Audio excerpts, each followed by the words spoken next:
No, thank you, Sam. I'll talk to Iris. Yes, dear lady. Come on, Sam, let's get some coffee. I still haven't talked you into who's buying the steak for dinner. What? Steak dinner, remember? Remind me never to take you on another undercover assignment. Well, remind me to give you 40 better excuses than who's going to spring for dinner. It was better than that blank stare you were giving Elliot, Sam. Sam, I'm supposed to be watching Elliot, checking on his reactions, not trying to find out the laundry number on his shirt collar. Oh, sorry. Yeah. Was this part of your big plan? Yes, it was. Yes, of course, Iris. I'm always happy to see you, but I already made arrangements for dinner tonight. Well, Dennis and I are meeting at the Top of the World Club. Should I bring him along? No, I'd rather you didn't. There's something I need to discuss with you. Have you reconsidered the proposal I made in St. Croix? I still want you, Iris. No, Elliot, that's not what I had in mind. It's something else. Well, surely you can tell me, or am I to walk into this meeting blind? Well, I don't know if I should talk about it on the phone. All right, if you must know, I'm very disturbed about your accusation. My accusation? Yes, the one about Barrett Marshall, that he betrayed you and the other prisoners in that horrible camp. Well, it's true, Iris. What more can I say? A great deal. Really, I don't want to talk about this on the phone, but we have to decide whether to tell Dennis. I mean, he's engaged to Barrett's sister. That's why I don't want him here when we talk. All right, Iris. I'll call Dennis and tell him we'll have a late dinner. I'll be at the yacht? Yes. All right, after work, 7-ish? That will be fine. All right. Goodbye.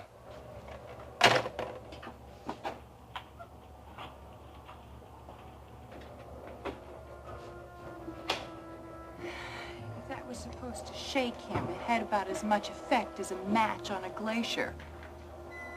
He's ice, all right. All the way to the core.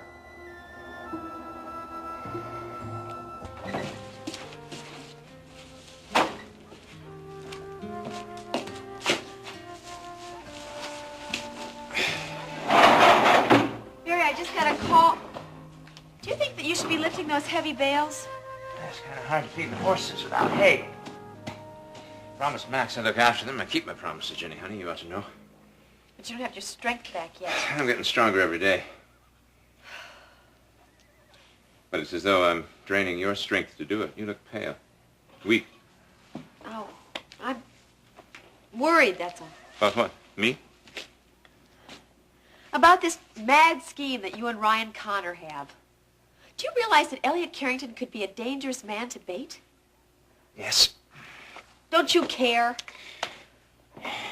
In division headquarters, there was a sign on the wall. It said, unless you've almost died, you've never lived.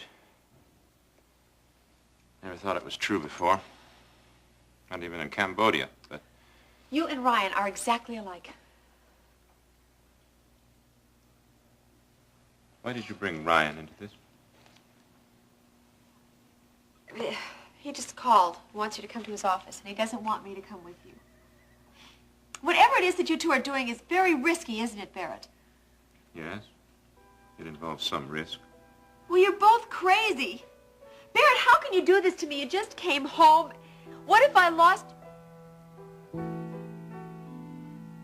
you? Maybe you'd be happier.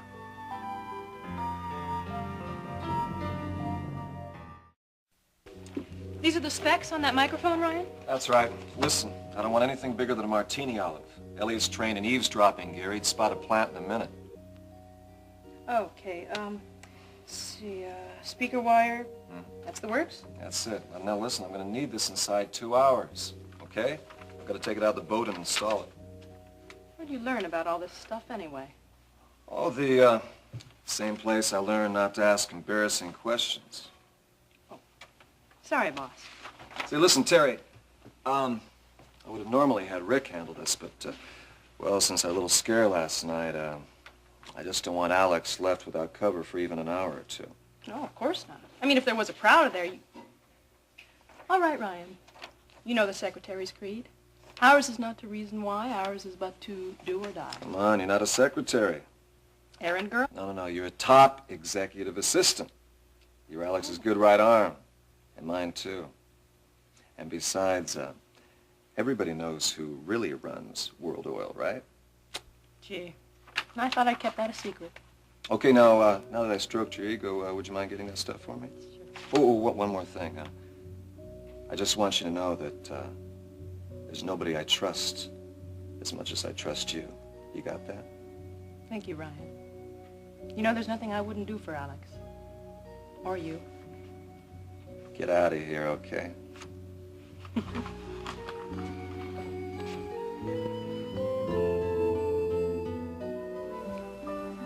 How can you say that? How could I possibly be happier without you? Jenny, I lost a lot in that jungle, but I didn't lose my senses. How could I not notice when you shy away from my touch, when I look at you and see nothing in return, and my heart goes out to you and you're not there? Well, you were so weak and fragile. I felt as if I couldn't touch you, that you didn't want me to. Yes. When I first came back, yes. I felt like the world would shatter like crystal if I touched it. That you would fade like mist if I held you. But I'm stronger now. And I still can't reach you.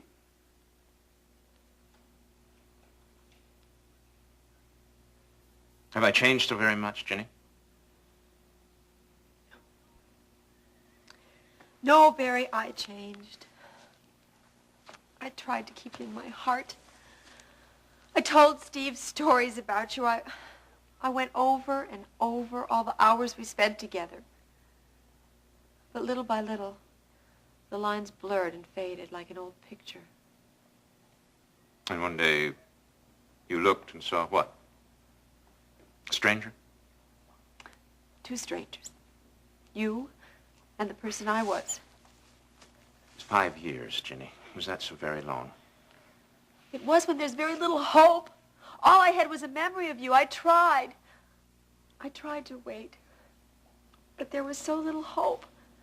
And then that report came. Elliot Carrington said he saw you die. And you believed him. He made me see it, Barrett. It was almost as if I was in that clearing. I saw you shot. I almost touched you when you died. It was the last hope I had. And then what? You buried me? I filed a certificate of presumed death. I didn't know what else to do. I was told that Kate would lose the ranch, that Steve wouldn't be able to inherit his share of Mike's estate. Don't you see? I had no choice. And who gave you all this legal advice? Ryan Connor.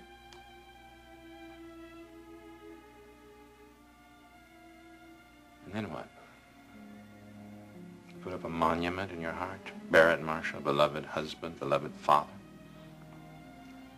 Must you be so cruel? Not cruel. Never that. I've seen cruelty. I have to be honest, Jenny. And I have to have that in return. I accepted your death. I had no choice. If I wronged you, I'm sorry! I'm sorry.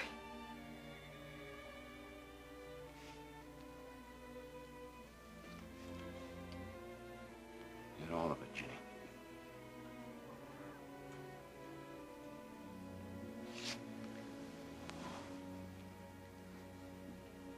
You have nothing more to tell me.